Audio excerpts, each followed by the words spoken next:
What's up, everybody? Metal Dave here, along with my co-host Jason McMaster, bringing you another episode of the Talk Louder podcast. Today, we are joined by Eddie Spaghetti from the Supersuckers, the greatest rock and roll band in the world. As Lemmy himself once said, if you don't like the Supersuckers, you don't like rock and roll. And who's to argue with Lemmy, right? No one. Yeah. Supersuckers have a new album out. It's their 12th studio album. It's called Liquor, Women, Drugs, and Killing. Wonderful title, fits right in with the whole Supersuckers mantra. If you're familiar with the Supersuckers, and why wouldn't you be? We get the story behind the title of the album. We get the story behind the songs, of course. And we had some good fun just chatting with Eddie Spaghetti, who looks to be in great shape. I know he had a health scare a few years back. I'm not letting anything out here. It was well documented. He had a bout with cancer, but seems to be fine. Looked great. His sense of humor is obviously fully intact, as you can hear in the interview and on the record, of course, as always. So it was fun catching up with him. Well, he calls himself Eddie Spaghetti, so yeah.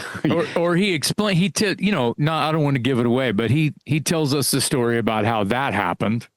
Yes. And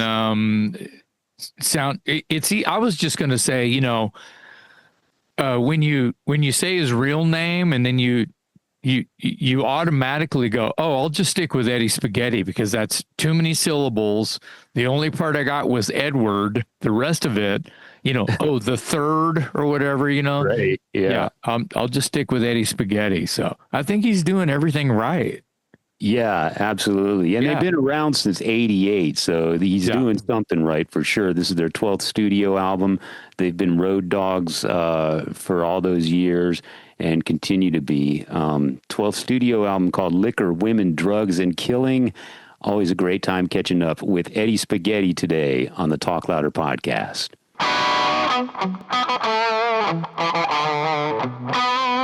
No, that's okay. We know you're in the middle of a tour, and I'm sure you had a late night, and you probably have a drive ahead of you. So we appreciate you taking some time for us today. Yes, all those things are facts. Yeah. Listen, last time I saw you was here in Austin. You guys were on tour with Faster Pussycat, and that was a fun show. And I remember when that tour was announced, I was thinking, that, for me anyway, I thought that's a great pairing. But I was also thinking that it's kind of unusual in some respects because I don't know that people might think that the Faster Pussycat and Supersuckers would be something that would be coming to their neighborhood. But there you were. It was great. How did that tour come together? I feel like you guys have been friends with Faster Pussycat for a while. We have been. And it was nice that it finally came together. We had kind of been working on that for a while, apparently. And, they're hard to pin down, I guess. So it just took a while to develop. And after it happened, that tour was actually really great for us. It's kind of perfect for us. It's the kind of tour that we want to be on because it's, their fans are rock fans. Right. We're a rock band, and they don't know us because we didn't have any hits in the 80s like Faster Pussycat did, but they liked us. All their fans every night were, completely floored by our band, and that's the goal, right? Right. And I know their bass player, Slim Tender, when they're on tour, he almost daily posts some sort of promo video announcing the show that night. And it looked like Slim, and especially your guitarist, Metal Marty, it looked like you guys were having a good time even during the daytime leading up. Yeah, those guys became total spirit animals together. They are one and the same. That's and scary. It's rare to have somebody like that. Like two people cross paths like that. It's a perfect storm. Yeah, that's well put. The perfect storm. Yeah. Well, you've got a new album out. You're out. It's out. You're currently promoting it. You're on tour. The record is your 12th studio album. It's called Liquor, Women, Drugs, and Killing. I got to start with the album title, man. Where did that come from? It's actually been in our orbit for years. since the 1900s. I did an interview way back when. Um, You look great, by the way. Yeah, Oh, for thanks. If you your were doing vampire, your yeah, vampire blood is not thick, and it's still flowing well. So good. 1900s, Well, man. thank you. Yeah. Yeah, and I did an interview with a guy on a radio station a long time ago, and he asked us, "Are all your songs about liquor, women, drugs, or killing?"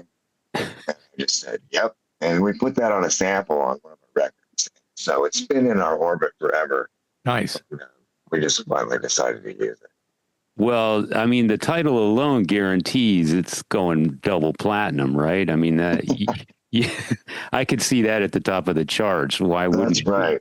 Either Why that, not? or either that, or it'll be a popular Google search with true crime buffs. So Yeah. you partnered with a producer on this record for the first time in some time, a guy named Billy Joe Bowers. And on your website, it says that you were kind of eager to work with a producer again. And this guy in particular saw something in you that you didn't see. What is it that he saw that maybe you guys didn't see? Well, he liked the idea of us presenting as a three-piece. So the songs sort of sound like you could hear it just being three guys. And I never really worked like that. I just was like, let's just make a record. Let's make the record sound good. And let's not worry about, how many people it sounds like it is. Right. So he wanted to have like this sort of like it's almost a kind of a live sound to it. But, obviously it's not a live record, but it does have it has a kind of a, I don't know if it's a rawer feel, but it's a more direct feel than our records have had in the past. And I love it. I think it sounds really, really great. Do you feel like, as far as I'm sorry, Dave, do you feel like it's, as far as like the tones you got, and, insert fancy studio description words here, do you feel like it has the width and is as big, I mean, as anything that else prior that you might be what you might say your best sounding shit? Do you think that this new one is kind of, doing what it's supposed to do with, are you more proud of the way this came out than something else you were proud of prior? Yeah, I feel like, and I guess I feel like this every.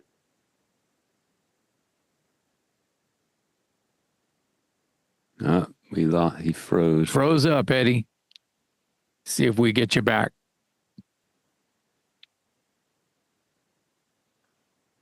Was it something I said?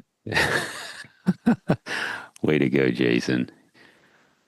Well, I'm surprised it's not my internet. Right. There he is. Yeah, we lost you for a second. So same question. Do you feel like the tones and the sound that you got with Bowers, are you championing this over a previous sounding record you were proud of? Yeah, I feel like that we've made the best record we've ever made once again. I feel like that every time pretty much, but this one, I really feel like this is a special record, and I haven't heard anybody say anything negative about it yet. So that feels really good. And I think it's our best sounding record. So I think mission accomplished.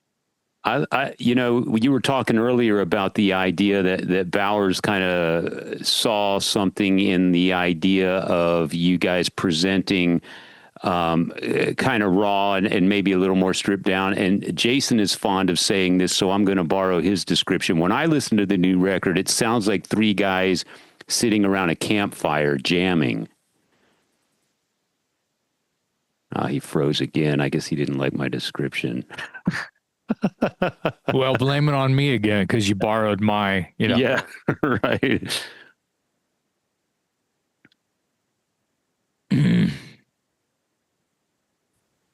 He's got froze up again. Sorry. So anyway, the description was, I feel like the new record sounds like three guys sitting around a campfire having kind of a loose jam session. I like that. Is that fair? Yeah, that is fair. Where it's like, it sounds real, like it sounds like not like it may necessarily be just recorded live in the studio, but that well, yeah, just like three guys playing the songs together in one room, whether it's Right. really live or not, right? That's what it Right. sounds like. Yeah, you can really kind of see it, as you hear it, which is real cool. How do you think a producer might, and this is rhetorical, this is just open question here. How do you guys think a producer might twist some knobs and press some buttons and, throw some mics around the room to make that sound make that an audible vision? Yeah, well, he, this guy who we worked with, he didn't really do, he's capable of doing all the miking, that stuff, but we had another guy there who was like the furious pedal master and like the guitar guy. Like Marty played, I don't know, like probably 30 different guitars on the record. Wow. But you wouldn't really know that. Each song has a completely different treatment, but it still sounds like one cohesive thing. So it's pretty remarkable. And it took so long. Oh my God. It took forever to make this record. Interesting.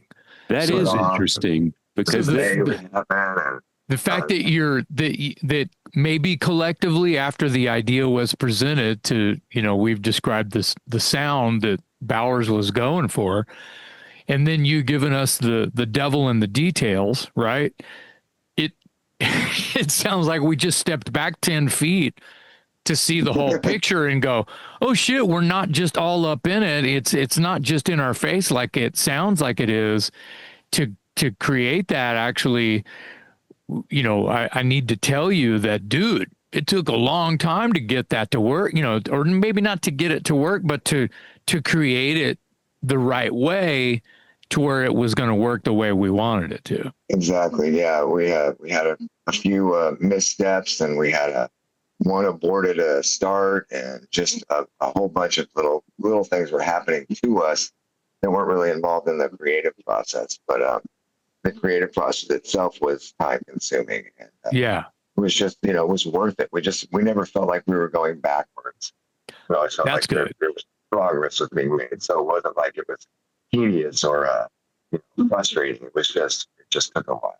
That's really interesting there, that contrast, because it does have sort of a simple, natural, organic feel, but to learn from you that it took a lot of work to capture that simplicity. That's interesting. Yeah, I want to go ahead. It took the band a minute to buy into the idea of being produced again as well, because it had been a long time since we had an outside guy who could basically kind of tell us what to do. So, the guys don't really respond so well. So that there was a little break-in period of that as well. So there's lots of little struggles, but overall it was just a really positive experience. Yeah. Good. His audio's fading. Can you get closer to your mic, Eddie? Yeah, I could try. There, that sounds better already. All right. It might be internet issues that's causing that. The bandwidth eats up, and the internet here completely stinks. Where are you right now?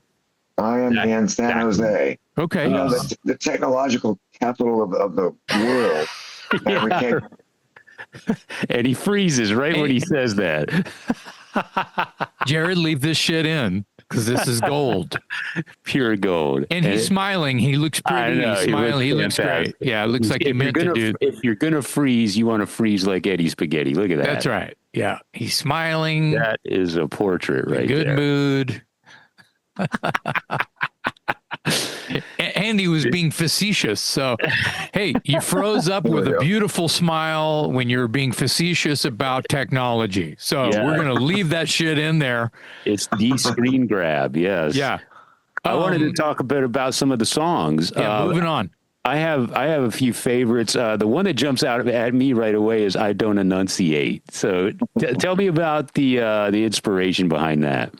Well, I just had this idea for a quick little punk rock song, and when I started making up the lyrics, I thought, this is a punk. Losing your audio again. The other song I liked is "How Many Turns Will It Take to Unscrew It Up?" because Oh, right on. I love the play on words, and I love the sentiment behind the song. And of course, no one's going to put it like that. That's what makes it Eddie Spaghetti and the Supersuckers. So tell me a little bit about the inspiration behind that one.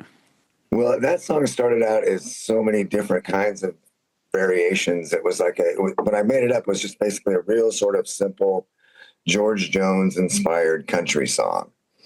And then, through the twists and turns of being in the Supersuckers, it turned into this little barn burner that it is, which I'm really happy with. I think that the singing on that song is real good. If I don't say so myself. Yeah. And I'm not a great singer. People don't come to the Supersuckers shows to hear me hit the notes. Yeah, I kind of got lucky in that regard. You're called the Supersuckers. Exactly. it's you guys are a monster. You're not necessarily you're going to see a tabernacle choir. Exactly. Right. So I got off lucky, but that song I'm really proud of the way the singing came out because it was a challenge. I wanted to do like a lot of sort of George Jonesy sort of wiggles with the words, and it was harder than I thought. Yeah, I like it. I think it might be my favorite at the moment. He's going for melody. Hey, so we're the ones that are supposed to have the internet problems, not you. Right. No, it's okay. It's okay. You're in a hotel, ironically in San Jose. So The tech capital of the world. Yeah. So we'll get a few more quotes about the songs, and then we'll kind of let you go get some breakfast or whatever. But yeah, tell me about my other favorite is Tried to Write a Song. Well, right on. Yeah, tell me about that one, the inspiration. Well, that one's again started out as a completely different kind of song. It started out as like a ballad sort of a thing, and I remember I made it up and I was super proud of it. I thought this is a dynamite song. It's really got everything, and I sent it to the guys.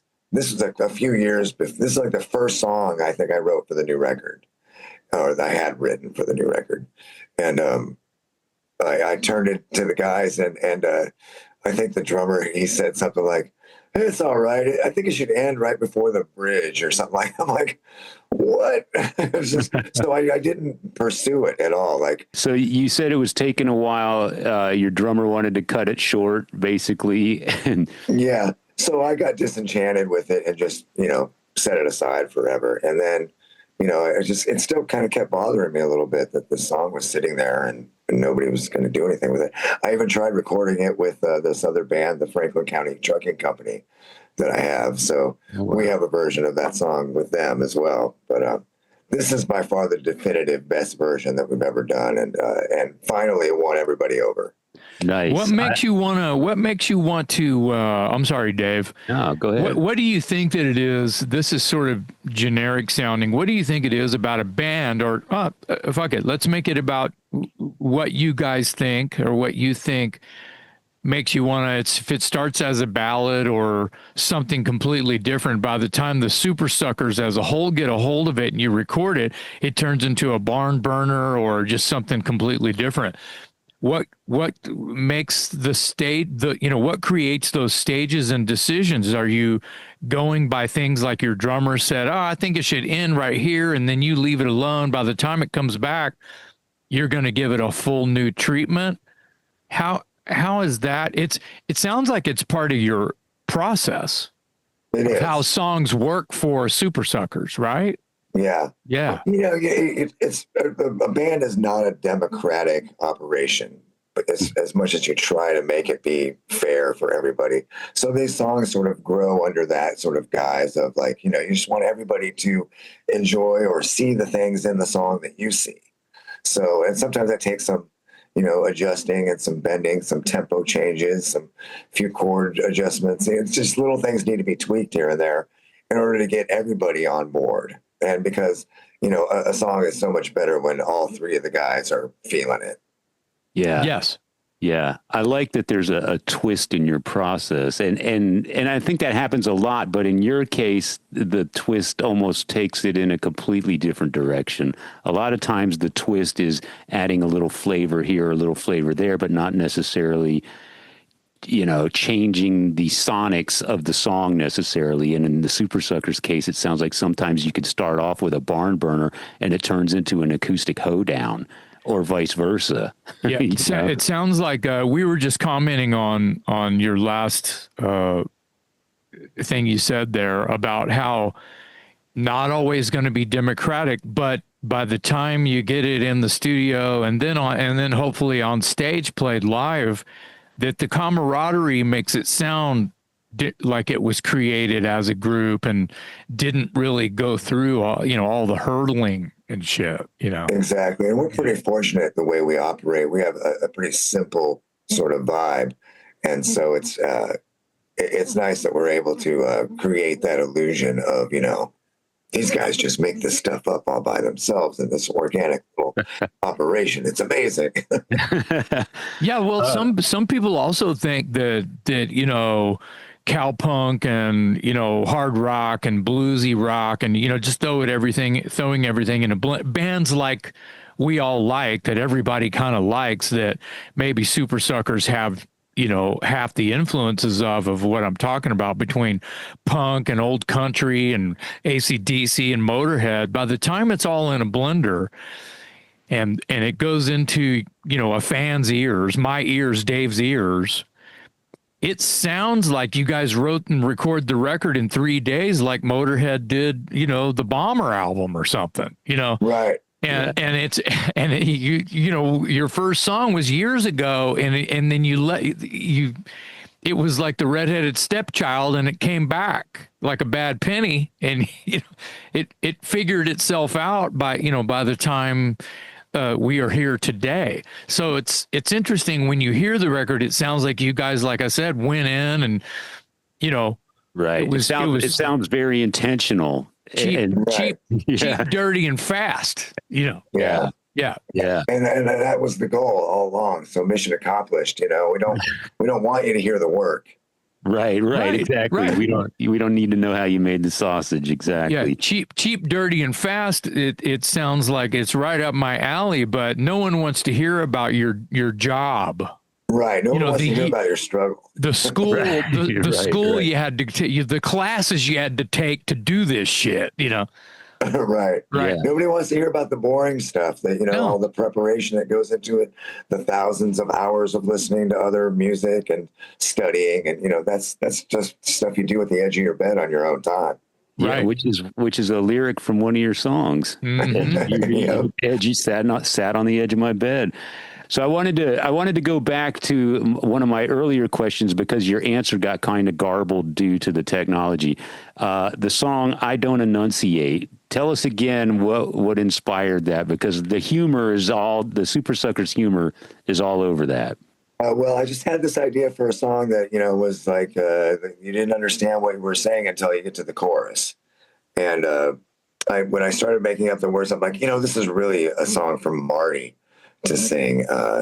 Marty's just kind of got that manic energy, and he can sing a lot higher than I can too. So it lent itself to his voice, and so it's the perfect vehicle for him, and it's just fucking so badass. I love it. Yeah, agreed. All right, well, one more question, and then we'll let you go. I wanted to, you've probably answered this a million times, but for the sake of our audience, I want to know how you go from Edward Carlisle Daly III to Eddie Spaghetti. When you're thinking of how you're going to be remembered for the rest of your life, how do you land on Eddie Spaghetti? Well, it landed on me, I tell you what. I never chose that name specifically. It just sort of was always my name, ever since I was a little kid.